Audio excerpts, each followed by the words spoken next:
प्रिय विद्यार्थियों एवं साथियों, जय हिंद। आज के इस कालखंड में इस वीडियो में नेस अर्थात नेशनल अचीवमेंट सर्वे की तैयारी के लिए कक्षा तीसरी के विद्यार्थियों हेतु पर्यावरण अध्ययन से हमने कुछ प्रश्नों को लिया है, जैसा कि आप इस ग्रीन बोर्ड पर देख रहे हैं। और साथियों एवं विद्यार्थियों, इन प्रश्नों को हमने राज्य शिक्षा केंद्र के द्वारा प्रदान की गई प्रश्न बैंक से लिया है। और ये प्रश्न इसलिए हमने लिया है कि ये कुछ भ्रमित करने वाले या विद्यार्थियों को कठिन लग सकते हैं। तो आज के इस वीडियो में इन प्रश्नों की अवधारणाओं को समझाते हुए किस प्रकार हल करना है इस संबंध में बताएंगे। यदि आप शिक्षक साथी या अभिभावक बंधु हैं और इस वीडियो को देख रहे हैं तो आप अपने बच्चों को अवश्य दिखाइए। प्रारंभ करते हैं। जैसा कि आप यहाँ पर देख पा रहे हैं, प्रश्न क्रमांक 11 हमने लिया है, पौधे अपना भोजन बनाते होंगे। और इसके लिए 4 विकल्प दिए गए हैं। सूर्योदय से पहले, बी है सूर्योदय के समय, सी है रात्रि में और डी है दोपहर में। तो विद्यार्थियों, आपको ज्ञात होगा या निश्चित ही आपके गुरुजी ने, शिक्षक ने इस बात को अवश्य बताया होगा कि पौधे अपना भोजन स्वयं बनाते हैं। इस बारे में निश्चित ही आप जानते होंगे और उसी के अंतर्गत यह प्रश्न भी दिया गया है कि पौधे अपना भोजन बनाते होंगे। अब पौधे अपना भोजन कैसे बनाते हैं इस बारे में हम आपको बता दें। पौधों में एक क्रिया होती है जिसे कि प्रकाश संश्लेषण और अंग्रेजी में फोटोसिंथेसिस क्रिया कहते हैं। और इस क्रिया के दरमियान ही पौधे अपना भोजन बनाते हैं। प्रकाश संश्लेषण की क्रिया कब होती है इसके बारे में यदि आपको जानकारी है तो आप इस प्रश्न का उत्तर बड़े आसानी से दे सकते हैं। तो विद्यार्थियों, प्रकाश संश्लेषण की क्रिया पौधों में दिन के समय होती है जब सूर्य का प्रकाश पौधों तक आता है, जबकि रात्रि के समय यह क्रिया नहीं होती है। तो देखिएगा यहाँ पर जो 4 विकल्प दिए गए हैं, सूर्योदय से पहले, तो सूर्योदय से पहले रात्रि होती है, तो इस समय पौधे अपना भोजन नहीं बनाते हैं क्योंकि प्रकाश संश्लेषण क्रिया नहीं होती है। सूर्योदय के समय, अब देखिएगा प्रश्न बैंक में यहाँ पर सूर्योदय के बाद विकल्प दिया गया था, उसको हमने समय कर दिया है क्योंकि यहाँ पर दोपहर में और सूर्योदय के बाद ये दोनों विकल्प काफी बच्चों को भ्रमित कर सकते थे। तो हमने यहाँ लिख दिया सूर्योदय के समय। तो देखिएगा सूर्योदय के समय प्रकाश संश्लेषण क्रिया उतनी तीव्र नहीं होती है, अर्थात नहीं होती है, अतः पौधे अपना भोजन नहीं बनाते हैं। और रात्रि में तो बिल्कुल पौधे अपना भोजन नहीं बना सकते क्योंकि रात्रि के समय प्रकाश संश्लेषण क्रिया होती ही नहीं है। तो उत्तर क्या होगा? डी, दोपहर में। कि दोपहर में सूर्य हमारे सिर के ऊपर चमकता है, अर्थात आसमान में चमकता है और पौधों को पर्याप्त प्रकाश मिलता है और ऐसी स्थिति में प्रकाश संश्लेषण क्रिया बहुत बेहतर तरीके से होती है। तो हम कह सकते हैं कि दोपहर के समय पौधे अपना भोजन बनाते हैं। प्रकाश संश्लेषण क्रिया के बारे में समझ लीजिएगा कि क्या होती है प्रकाश संश्लेषण क्रिया। आपको ज्ञात होगा कि पौधों की पत्तियों में हरा रंग होता है, अर्थात पत्तियां हरी होती हैं और उनके अंदर जो पदार्थ होता है उसे पर्णहरित कहा जाता है और अंग्रेजी में कहें तो क्लोरोफिल कहते हैं। तो ये होता है। इसके अलावा सूर्य का प्रकाश सूर्य से आता है और हवा में कार्बन डाइऑक्साइड गैस भी होती है। बहुत सारी गैसें हवा में मिली हुई रहती है, तो कार्बन डाइऑक्साइड गैस भी होती है। और पौधे जमीन से पानी को ग्रहण करते हैं जड़ों के माध्यम से। तो उस समय क्या होता है, एक क्रिया होती है, ठीक है, यानी कार्बन डाइऑक्साइड और जल और जो सूर्य का प्रकाश है वो आपस में क्रिया करते हैं और एक पदार्थ बनता है जिसे कि पौधों का भोज्य पदार्थ कहते हैं और उसको हम कार्बोहाइड्रेट्स कहते हैं, ठीक है। तो यही कार्बोहाइड्रेट जो होता है पौधों का भोजन होता है। विद्यार्थियों, जब आप बड़ी कक्षाओं में जाएंगे तो प्रकाश संश्लेषण की क्रिया को बहुत बेहतर तरीके से समझ पाएंगे। हमने आपके स्तर के अनुसार आपको बताने का प्रयास किया है। आइए अगले प्रश्न पर चलते हैं।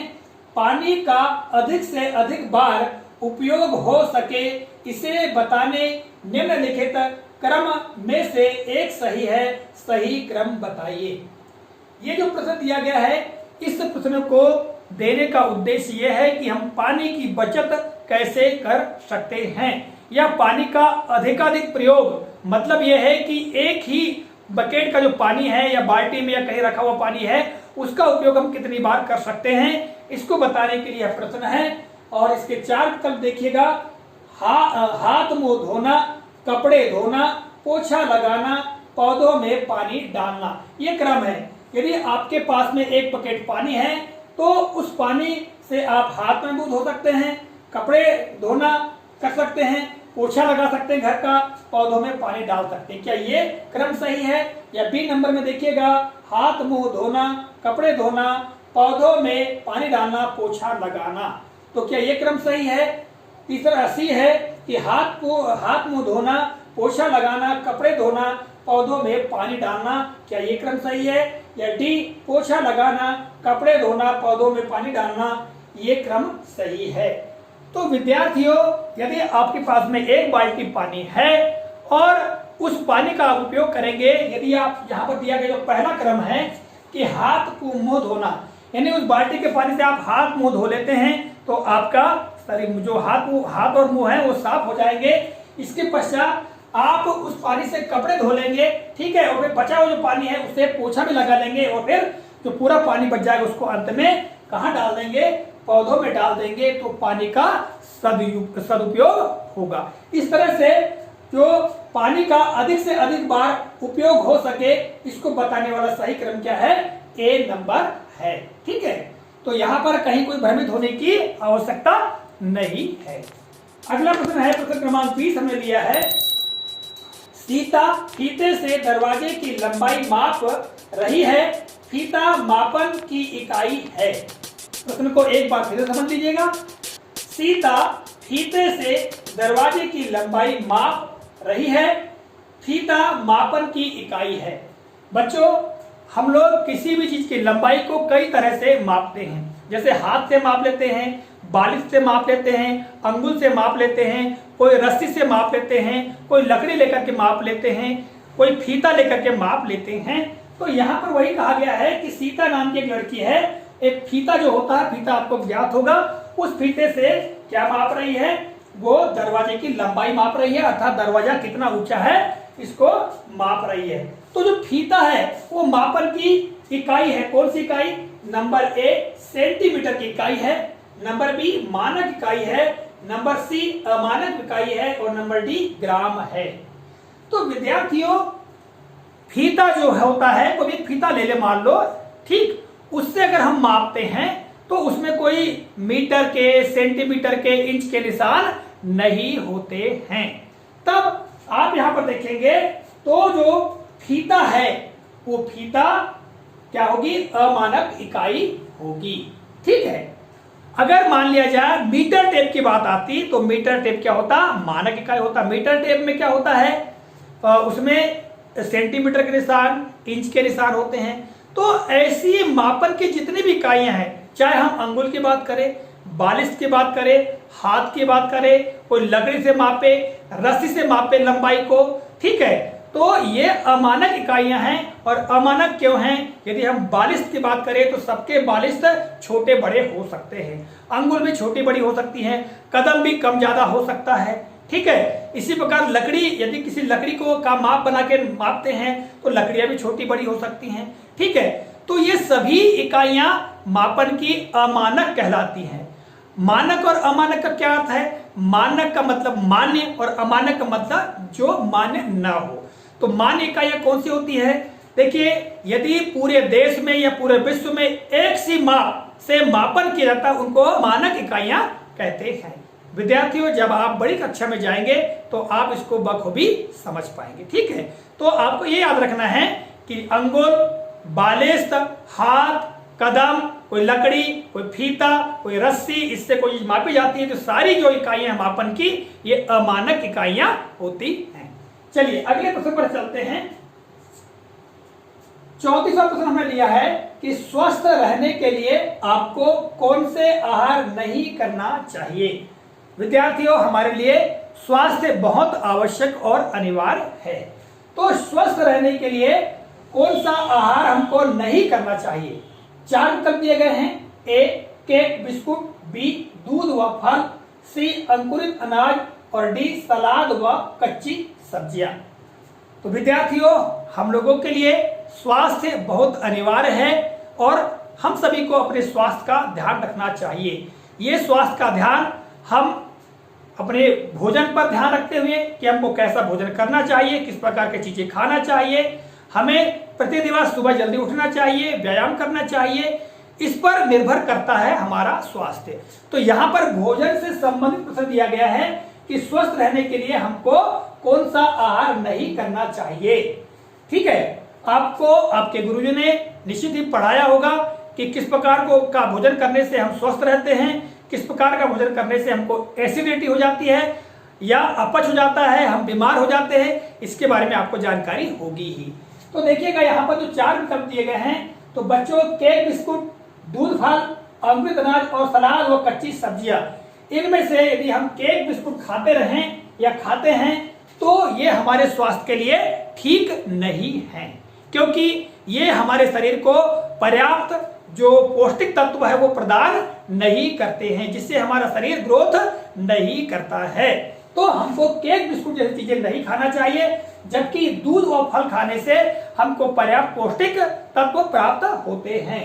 इसी तरह से अंकुरित अनाज में अंकुरित चने हो गए, अंकुरित मूंग हो गई, बहुत सारे अंकुरित जो है उनको अंकुरित करके उन अनाजों को हम खाते हैं, तो उससे हमको प्रोटीन, विटामिन और बहुत सारी चीजें प्राप्त होती है, जिससे हमारा शरीर स्वस्थ होता है। आगे सलाद व कच्ची सब्जियां। सलाद में आपको मालूम है मूली, गाजर, ककड़ी, ये ऐसी चीजें हैं जिनको खाने से पाचन क्रिया भी सही रहती है और हमको पर्याप्त पौष्टिक तत्व भी प्राप्त होते हैं। तो विद्यार्थियों, क्या होगा, केक और बिस्कुट को हमको स्वस्थ रहने के लिए नहीं लेना चाहिए, अर्थात केक बिस्कुट जैसा आहार नहीं करना चाहिए। अगला प्रश्न देखिएगा, हमने यहाँ पर लिखा प्रश्न क्रमांक 82 लिया है। यहाँ पर आप देख पा रहे हैं HTTP और डबल डॉट है, यहाँ पर ये स्लैश है, तो इस प्रकार आपने लिखा हुआ कहीं देखा होगा। ठीक है, इस प्रकार देखा होगा, मोबाइल में देखा होगा, कंप्यूटर में देखा होगा, लैपटॉप में देखा होगा, कहीं ना कहीं निश्चित तौर से आपने देखा होगा।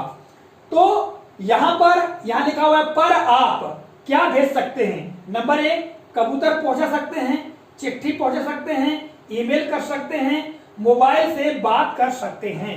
यदि इस प्रकार का पता लिखा हुआ है, जानकारी लिखी हुई है, तो इस जानकारी के लिखे होने का मतलब क्या है, इसके माध्यम से हम क्या भेज सकते हैं।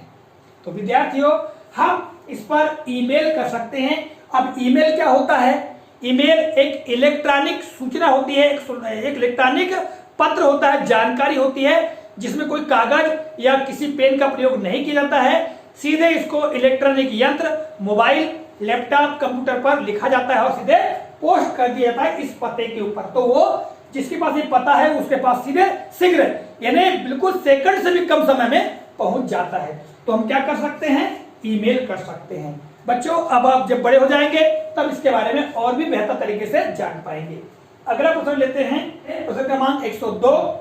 यदि आपके साथ कोई अनुचित कार्य करता है जो आपको अच्छा नहीं लगे, तब आप किस नंबर पर फोन करेंगे। विद्यार्थियों, गुरुजनों ने आपको इसके बारे में बताया ही होगा। ठीक है, यदि विद्यालय हो, मोहल्ला पड़ोस हो या कहीं पर भी हो, कोई व्यक्ति आपसे गलत हरकत करता है और वह हरकत उसकी आपको पसंद नहीं है, तब आपको किस नंबर पर फोन करना चाहिए। यहाँ पर विकल्पों में 4 नंबर बताए गए हैं, 2000, 1181, 7532 और डी दिया है 1098। तो इसके बारे में आपको मालूम होना चाहिए। विद्यार्थियों, यदि आपके साथ में कोई गलत हरकत, अनुचित हरकत करता है और आपको पसंद नहीं है, तो फिर आपको अपने मोबाइल से ये जो 1098 नंबर है इस पर कॉल करना चाहिए, डायल करना चाहिए और अपनी शिकायत करना चाहिए। ठीक है, और फिर देखिएगा जो प्रश्न बैंक है उसमें प्रश्न क्रमांक 99 दिया गया है कि चित्र को देखिए, नीचे दक्षिण दिशा है, उत्तर दिशा किस ओर है। तो बच्चों, यहाँ पर जो चित्र आप देख पा रहे हैं इसमें ये कह रहा है नीचे दक्षिण है, उत्तर दिशा है और 4 विकल्प है, नीचे, ऊपर, दाएं, बाएं। तो विद्यार्थियों, आपको ज्ञात होना चाहिए कि कोई नक्शा दिया गया है या कोई कागज दिया गया है या कोई सतह दी गई है और उस सतह पर आपको दिशाओं का निर्धारण करना है, तो आपको ये ध्यान रखना होगा कि ऊपर की ओर सदैव उत्तर दिशा होती है। देखिए हमारे घर जहां बने होते हैं, ठीक है, अलग अलग दिशाओं में मुंह करके हमारे घर होते हैं, तो हम ऐसा नहीं बता सकते कि हमारा घर का मुंह जिधर है उधर उत्तर दिशा है या पूर्व दिशा, ऐसा नहीं बता सकते। ठीक है, किसी कागज पर या किसी सतह पर यदि हमको दिशा बतानी है, दिशा का निर्धारण करना है, तो आपको यह ध्यान रखना होगा कि ऊपर की ओर सदैव उत्तर दिशा होती है। ठीक है, आप कागज को ऐसा रखे, कैसे रखे, खड़ा रखे, आड़ा रखे, तो आपको ऊपर की ओर मतलब जो सबसे ऊपर का भाग है उधर क्या होती है, उत्तर दिशा होती है। अभी ये आप ग्रीन बोर्ड देख रहे हैं, ग्रीन बोर्ड पे हमने बनाया हुआ है, तो ऊपर ये कहलाएगा। कागज यदि आपने ऐसा रखा है तो ये इधर आगे का जो भाग है वो क्या कहलाएगा, उत्तर कहलाएगा, मतलब ये ऊपर। ठीक है, तो आपको ध्यान रखना है कि किसी सतह पर जो उत्तर दिशा होती है वो ऊपर की ओर होती है। तो हमारा उत्तर क्या होगा, बी होगा, ऊपर। तो विद्यार्थी इस तरह से हमने कुछ प्रश्नों को लिया है और आपको समझाने का प्रयास किया है कि किस तरह से आपको हल करना है। आशा करते हैं आज की जानकारी आपको काफी उपयोगी लगी होगी। मिलेंगे अगले कालखंड में, तब तक के लिए जय हिंद।